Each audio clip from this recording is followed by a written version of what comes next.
babu yadda za a yi kai wannan haɗin face cikin yardar Allah da ikonsa za ka samu natija matuƙa gaya.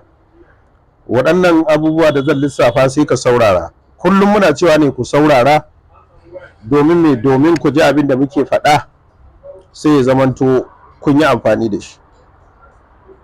Idan kana fama da zafin jiki, jikinka zai rika ɗaukar zafi, amma idan an taɓa jikinka haka ba za a ji zafin ba. Da za a taɓa ka ba za a ji ba, amma kai a cikin jikinka kana jin zafi. So ka kwaɓa wannan ka rika ci. Kwaɓawa ake, ba dafawa ake ba, ba jikawa ake ba. Sannan abu na biyu, idan kana yawan samun rashin bacci, kawai ka kwanta kai ta juye-juye, kai ta murgine-murgine, baccin ya ki zuwa. Kwaɓa waɗannan abubuwa guda biyu in za ka kwanta ka ɗan rika ci. Mutumin kuma da yake jin dum kanshi haka kamar wani abu ya jibgo a kansa, wasu sai su ce hawan jini, kuma a je a BP ba hawan jini ba ne.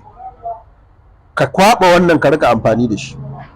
Mutumin da yake fama da jiri, wasu su ce hajijiya, wasu su ce jiri. Duk mutumin da yake fama da hajijiya ko jiri, kwaɓa wannan ka rika ci. In Allah ya yarda za ka ji samu sauƙi sosai matuƙa gaya. Mace da take fama da ciwon ƙugu ko ciwon mara, kwaɓa wannan ki rika ɗiba kaɗan kina ci, za ki ji kamar an sace miki wannan yani marar, kuma ƙugun za ki ji ya saki. Mutumin da yake samun ciwo wajen bayan gida, zai yi bayan gida sai ya zamanto yana jin zafi kamar ana barbaɗa masa barkono, kwaɓa waɗannan abubuwa guda biyu da zan faɗa ka rika ci.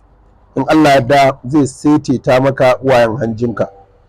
Abubuwan ga su kamar haka: garin kanunfari da zuma. Garin kanunfari da zuma, kana da zaɓi. Ko dai ka ɗibi garin kanunfari rabin ƙaramin cokali ka zuba a cikin ruwan ɗumi, sai ka zuba zuma cokali biyu, ko ki zuba zuma cokali biyu ki sha kafin ki ci abinci. Duk waɗannan matsaloli na lissafa za ka iya yin haka.